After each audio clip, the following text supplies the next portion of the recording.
Hello everyone and welcome back. I'm so excited because today's our first video and we're going to be talking about hot flashes. Woohoo! All right, so about hot flashes. So about 70%, up to 70% of women get hot flashes. It's somewhere between 40 and 70%. And well, they last anywhere from 3 to 4 years before menopause and 3 to 4 years after menopause. That's 7 years. And this is in women who don't use estrogen and progesterone replacement therapy, or sometimes just progesterone replacement therapy. 7 years, that's a long time. And up to 10% of women actually get hot flashes their entire life. We don't really understand that and why that is, but I'm going to empower you to understand more about your hot flashes so you can get them under control. Yes, you're going to use bioidentical hormones, but we also have to understand all the different times that hot flashes can occur. So let's get to it. To start, I want to show you the hypothalamus pituitary axis. Now, don't worry, it's not confusing. It's just really cool. And I want you to know about it because I think you'll be glad. But this is a picture of the brain, let's say. And in the very center of the brain is the power hormone portion of our brain, controls all of our brain functions, hormone sense. It's called the hypothalamus, and it's right in the center. And at the very base of the hypothalamus is a pituitary gland. And that pituitary gland secretes hormones to our organs and tells our organs what to do. So when it comes to the ovaries, you like my cute little ovaries and fallopian tubes and uterus and vagina? Well, when it comes to the ovaries, the pituitary gland gets a signal from the hypothalamus. So the hypothalamus is registering what's going on in the body, and it says, ooh, we need more estrogen. So it sends a signal down to the pituitary gland, which then sends luteinizing hormone. You might have heard of that before. That signals the ovaries to make estrogen and other hormones. When that happens, the ovaries produce estrogen, and that signals back up to the hypothalamus. And then the hypothalamus says, oh, okay, we got enough estrogen. Let's decrease the LH, the luteinizing hormone, a little bit. And so it's this continuous feedback loop that tells the body what to do. That's why this hormone goes way up when we're past menopause. When the ovaries just pooter out and they say, no, thank you, I'm not making any more estrogen. Then the brain says, keep making it, please, we want more. But the ovaries say, no, I'm all pootered out, so they don't make any more. So this luteinizing hormone just keeps going up. Okay, now that's the same thing that happens with the thyroid and the adrenal hormones, okay? All right, so that's just a little side tip. Now, what are the reasons? What causes hormones? What causes hot flashes, right? That's what we're talking about today. Well, there's 4 basic theories. The first theory that's been around forever, been around back when I went to medical school. This is what, if somebody asks, well, what actually causes hot flashes? This is the answer. And it's really the fluctuating estrogen levels. So I put 3 lines on this graph. This is over time, 35 years old, 50 years old, 80 years old. This top line is estrogen.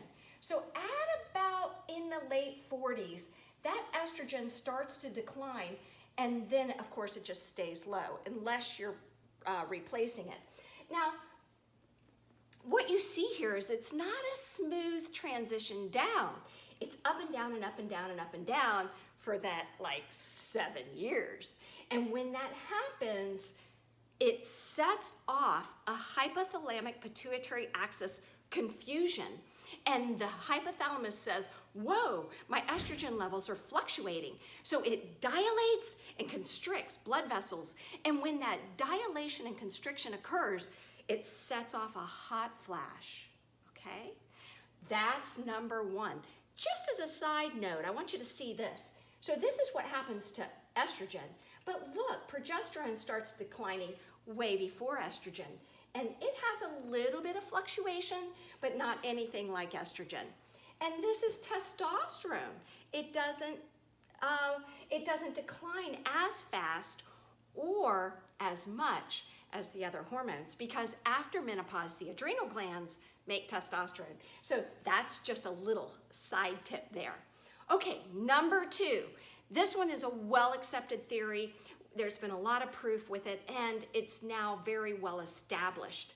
And that's the sympathetic and parasympathetic nervous systems that are unbalanced. So when these hormones start to decline, what happens is it really sets us off for a lot of different symptoms. Insomnia that turns into fatigue and anxiety and irritability and mood swings and all of these different things, and that puts us into a sympathetic overdrive.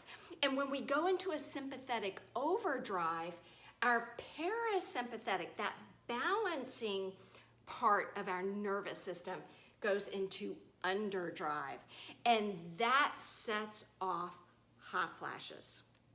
Okay, how about number three?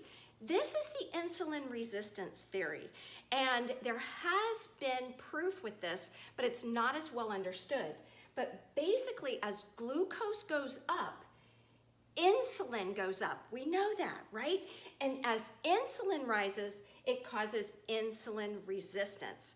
And with insulin resistance, cortisol goes up. Cortisol goes up, sympathetic overdrive goes up, hot flash. Hot flash! Okay, you ready? Number four is the the glucose brain connection. What happens here? This is also very interesting. So what happens here is that the brain does not make glucose very well on its own at all, but it uses glucose as its primary energy source. 24 hours a day, 7 days a week, 365, okay? So the glucose has to get across the blood-brain barrier. And the only way for it to get across the blood-brain barrier is through a system called GLUT1. That GLUT1 is estrogen dependent, so it becomes impaired after menopause. So GLUT1 is not functioning well as estrogen goes down, and there is less glucose getting into the brain. When the brain senses that it doesn't have enough glucose, it starts freaking out, and guess what it does? It increases the sympathetic nervous system to open and close the blood vessels again up here, causing hot flash. And not only does it do that, causing these back and forth, those hot flash, the sympathetic nervous system overdrive increases cortisol, and we've got more reason for hot flashes. So the HPA, which is the hypothalamic pituitary axis, gets confused, and it's opening and closing blood vessels, and the sympathetic nervous system goes up. Okay, too much to handle sometimes, right? So here's what we're gonna do, and this is my challenge to you this week. We're gonna do some mindful hot flash monitoring, okay? What I want you to do for the next week is I want you to acknowledge and be cognizant of when you get a hot flash. When you get a hot flash, think to yourself, what's going on right now? Am I under more stress? Am I hungry and maybe my brain is doing without glucose? Or is it happening more within 2 to 3 hours after eating, which would be more the insulin resistance picture? Now, the insulin resistance picture, the only way you would potentially know is to get a fasting insulin blood level. So if you do a finger stick, it might show, but only if your blood glucose is elevated. It doesn't show whether your insulin is elevated. Okay, so that's it for this week. I hope you enjoyed it, and congratulations to all of you who've gotten your kits ready to go. And don't forget, we've got the online questionnaire that you need to do for me this week. That's your other piece of homework, okay? See you next week, because next week we're gonna be talking about weight gain during midlife. Get you some really good information there. Okay, bye.